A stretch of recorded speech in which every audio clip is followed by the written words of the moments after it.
Alright? Welcome everyone. Dr. James Aranda speaks in an interview about the terrible incident that occurred a year ago because of a supermoon, during which over 1 billion people around the world suffered violent mutations, transforming into terrible creatures when exposed to moonlight. Humanity was greatly shaken, but the worst is that this will happen again due to another supermoon that will occur. The interviewer asks the doctor how this could have happened, but he does not answer and simply says everyone should avoid going out in the moonlight that day and that everyone should have a survival plan. He also states they are working persistently on a solution and that they will survive this. We then meet Wesley Marshall, a former soldier and molecular biologist, who is with his sister-in-law Lucy and his niece Emma. Lucy lost her husband during the last supermoon and is paying tribute to him at that moment. With the abrupt loss of her brother, Wesley will not accept anymore and is committed to protecting his sister-in-law and niece. He is working on barricading the entire house to ensure more safety when the monsters arise. Additionally, he spreads several traps around the house, electrifies the fence, and sets up an external monitoring system. His neighbors are all scared and each rushes to prepare as best as they can for that terrible night. A neighbor of Lucy, named Reagan, knocks on the door to leave some candy for Emma. Before leaving, Lucy hands her some useful items for that night and asks her to take care. At that moment, Wesley goes to his oblivious neighbor named Cody and asks him to stop irresponsibly practicing target shooting since there are children on the street, and he has just shot one of his fuel cans. But Cody says he is just preparing for the hellish night they will face soon, where it will be every man for himself. Then, Wesley informs Lucy that the house is all locked up and reminds her of the survival rules: do not open the door for anyone, do not make noise, and do not draw attention. He tells her not to hesitate to shoot if she needs to protect herself or Emma, no matter who it is. After that, Wesley says goodbye to his niece, explaining that he cannot stay with them, assuring her that nothing will enter there to hurt them. In another part of the house, Wesley hesitates about having to go, but Lucy says the scientists need him, so he decides to go after all. Wesley then leaves, keeping the girls locked up in the house. In the streets, a real commotion is taking place as people rush to get to safe places.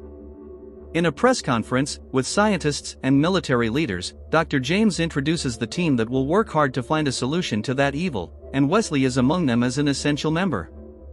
Dr. James states that the team has developed a serum they call moonscreen, capable of blocking the actions of the supermoon with human DNA, and that night will be essential to finding a definitive cure.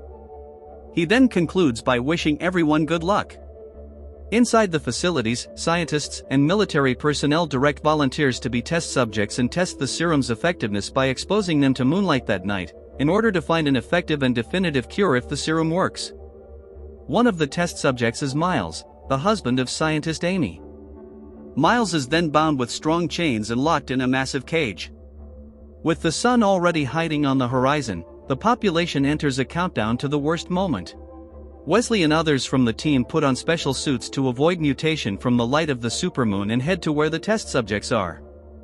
Besides Miles, the other 3 are a woman and 2 men. The place then enters a countdown for the total influence of the supermoon, and the scientists prepare. The woman who volunteered starts to panic, saying she has changed her mind and asking to leave. But it's too late for that, and soon the roof of the testing shed opens, revealing an immense moon in the sky. The moment is tense, but none of the volunteers transform, appearing that the serum has been a success. The scientists become excited and prepare for the next step. Loan up na up to 25,000 pesos ang pwedeng mahiram? Where? Pwedeng humiram? The scientists become excited and prepare for the next step.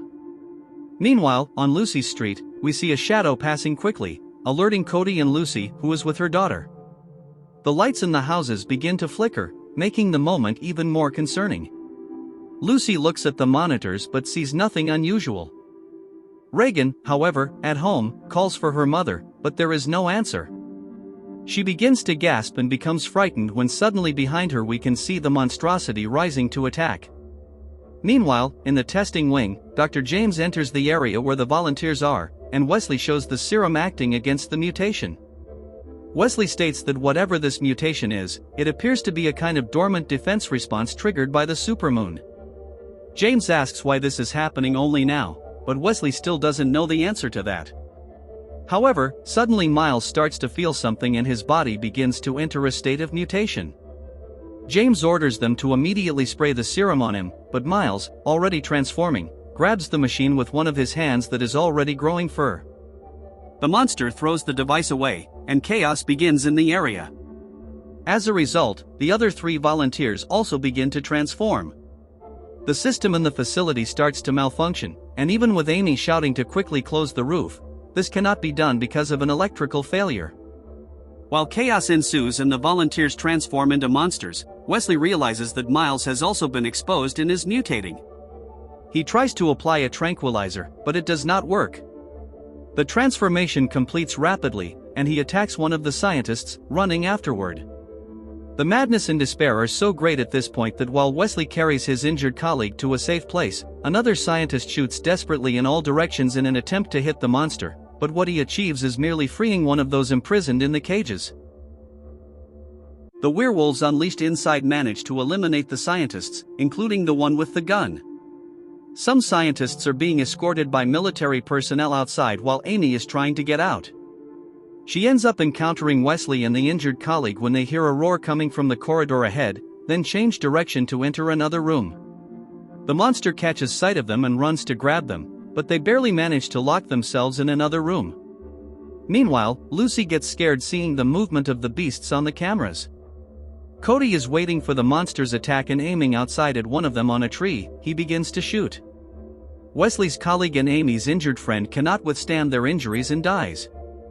Amy wants to stay there until help arrives, but Wesley says help won't come and that they will die if they stay. But Amy reminds him that leaving those walls means facing the moonlight and transforming into monsters. But he says they will be able to use the serum formula for that. Cody is still on high alert aiming outside when suddenly a freezer comes flying through the window, throwing him away. To make matters worse, he is exposed to moonlight and begins the transformation process. Wesley and Amy sneak through the facility, avoiding the path of the creatures until they arrive in a room and prepare with everything they can. Knowing that the serum's effect lasts about an hour, Wesley sets a clock so he doesn't waste any time and tells that if one of them transforms, the other must go on alone. When they leave, they encounter Miles transformed, and Amy stops Wesley from shooting, firing first at a gas container to stun the beast. They manage to escape and get into a car driving away. Wesley's current goal is to get to Lucy's house. On the way, he calls to check if she is okay. Lucy tells what is happening, including that she saw one of the werewolves invade Cody's house. Then she hears someone calling her from outside. It's Reagan, who is screaming for help outside and covered with a tarp, has not transformed. Lucy, in despair, wants to help, but knows it is a gigantic risk to take. On the phone, Wesley shouts for her not to open the door for anyone, trying to remind her of the rules. Lucy, desperate seeing her neighbor so exposed, decides she will help her and through the sound system of the camera, asks her to stay calm, that she will be right there. However, it's too late, and this won't be possible, as one of the creatures jumps on Reagan, dragging her away. To make matters worse, a bus advances in front of the car Wesley is in with Amy, and the collision is inevitable. After failing to communicate with Wesley anymore, Lucy sees the brutality with which the werewolf devours her friend outside and dissolves into tears. Outside, the monstrosity lets out a terrifying roar and leaves Lucy and her daughter even more horrified. Wesley and Amy survive the collision but need to hurry to get out of the car as everything is starting to catch fire and an explosion will happen soon. With great effort, the two manage to escape. The werewolf, which is Cody, picks up Reagan's body and throws it against the electric fence of Lucy's house in an attempt to disable it. After telling Emma to stay in a safe place, Lucy sees that the werewolf Cody is near the electric fence and then activates a pepper spray to the creature's face, causing it to roar in pain. Wesley and Amy, now on foot, try to continue on their way as best they can without drawing the unwanted attention of the monsters. But ahead, they encounter a pack of werewolves vandalizing a car, and with no other alternative, they decide to try to sneak past unnoticed. They go slowly and cautiously crouched behind the cars on the other side of the street, but at one point, one of the creatures begins to sniff their presence nearby. With no alternatives, Wesley then pulls Amy under a car, hoping that their scent will blend with so many others on the street and the monster will pass by without seeing them. The creature reaches where they were and starts breaking the windows of the car, trying to find something. But to their terror, the werewolf crouches beside them and scents the air. However, it leaves as if it hadn't managed to identify that they are underneath the car.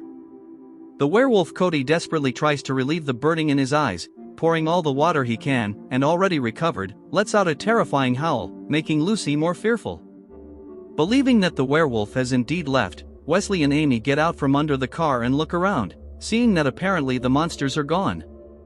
However, their clock begins to beep, indicating that an hour has passed and the effect of the serum will wear off. This also reveals that the werewolves are actually still around, rising upon hearing the beeping. With no alternative, they run for their lives, but the beasts soon chase them. They see a supermarket gate closing and run to get in. Inside, they see a boy who shows that he was the one who closed the gate and shouts for them to follow him. Further inside, they are surprised by masked people who immobilize Amy with a blade. They try to warn that they are scientists and are working on a cure. But one of the masked men says there's no cure and asks for a valid reason not to throw them to the monsters outside. Wesley says he just wants to get to his family and that he needs to use the tunnels underneath the establishment to do that. The man then seems to relent and says he will take them to the entrance but warns that from there on out, they will be on their own. Through the cameras, Lucy sees that the street is overrun by creatures and realizes they seem to be organizing for something. Wesley and Amy manage to reach the tunnel and proceed cautiously. When they come across a locked gate, Wesley prepares to shoot and open it. However, before he can do this, one of the creatures jumps right behind them. Their only alternative now is to fight to avoid dying. But before they can shoot, the monster throws itself against them, knocking down the gate ahead and leaving them on the ground. Amy faints from the impact, and Wesley tries to get up but is thrown away again. The creature lunges at him, but Wesley manages to grab an iron bar and stabs the beast with it, which quickly dies.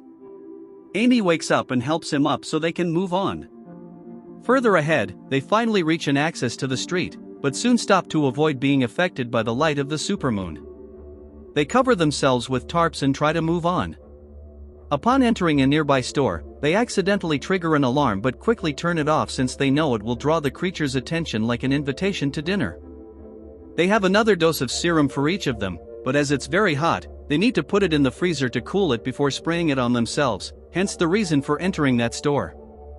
At Lucy's house, as the electric fence remains functional, she and her daughter are still a bit safer since the creatures know they cannot pass through there. When then, one by one, they now start destroying the cameras, leaving only two, and Lucy is nearly blind. While they wait for the serum to cool, Wesley confesses to Amy that he has always been on missions around the world and did not have time to start a family and even didn't want to. But with the death of his brother, he now feels obligated to protect his family, which is also his, but fears he is not doing it right as he should.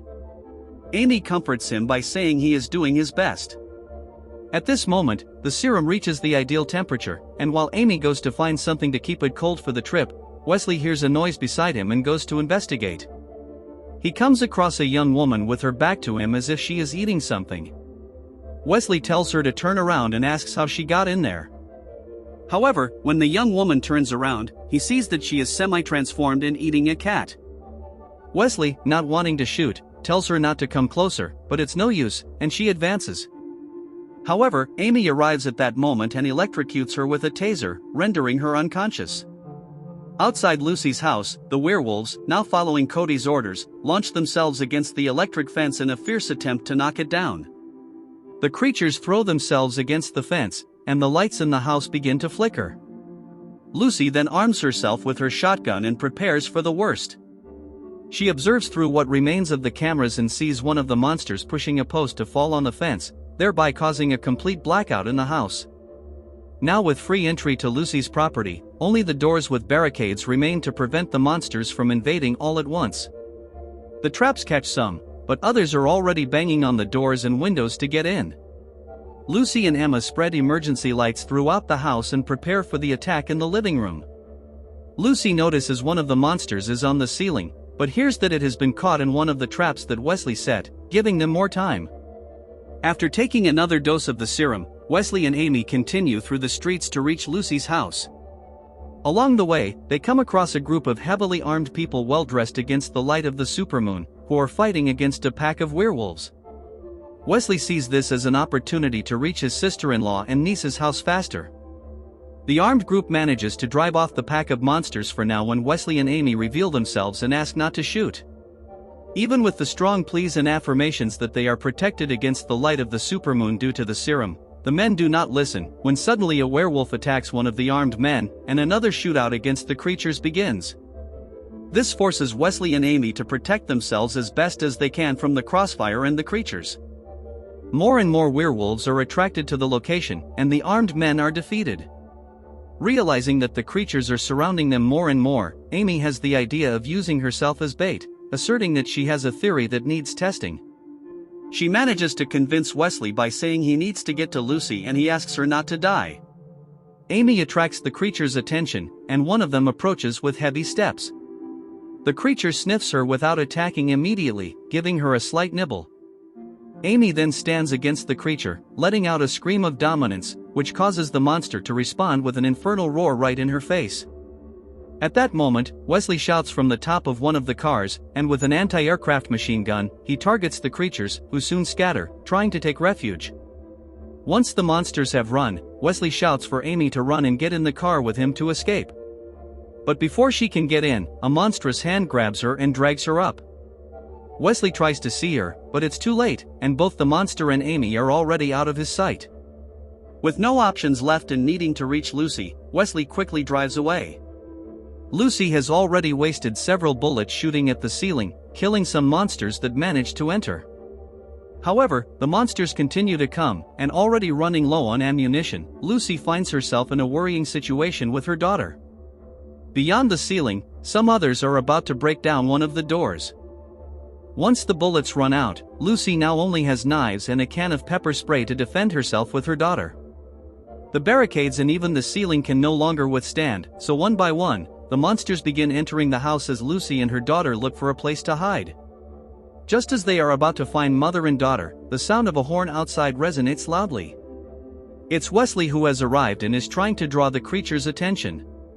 The monsters then gather in the middle of the street, and Wesley advances to run them over. However, the last one, which is Cody, leaps onto the hood of the vehicle, causing Wesley to crash into a house. After believing they are free from the threat, Lucy and her daughter are surprised by one of the creatures that advances, breaking through the wall of the house to attack them. They run to another room, and Lucy hides Emma in the wardrobe. Lucy waits behind the door for the monster to enter. And when it enters, it goes straight for Emma. The girl sprays the creature, and Lucy tries to attack it from behind, but is thrown away. Seeing her mother in danger, Emma strikes the beast with a knife, but without success, and just as she is about to be attacked, Lucy grabs an axe and strikes the monster with it. Wesley approaches the house calling for Lucy and Emma and, to his relief, sees that they are both alive. Wesley checks if the two are injured, and seeing they are not, they prepare for the next attack, since the werewolf Cody is still alive and is about to free himself from the car crushing him against the wall. Out of bullets and with no way to fight against the beast outside, Wesley has one last desperate idea. He bids farewell to the two, encouraging Emma to always be strong and brave as she grows up, then gives Lucy a watch set for 15 minutes, which is the time left until dawn. He then goes outside, and having already lost the serum's effect, he also transforms into a werewolf to fight Cody on equal terms. The two beasts then begin the brutal combat, but soon Wesley gains the upper hand and defeats his opponent. Knowing that Wesley is now also one of the monsters, Lucy hurriedly hides Emma in a safer place. She then hears the heavy steps of werewolf Wesley approaching when she finds one last shotgun shell lying on the floor. Lucy loads her weapon, and before the beast can enter, she pleads for Wesley, within the monster, to hear her and not harm them. However, he enters and approaches, but Lucy grabs a family photo, trying to bring back Wesley's reason. The creature does not attack but soon rises and lets out a loud roar, causing Lucy to fall. She prepares to shoot when her watch beeps, signaling that the sun is already rising. Then, as a last desperate measure, she shoots at the window to let sunlight in. The sun shines brightly outside, and Wesley manages to return to normal before causing any tragedy to his family.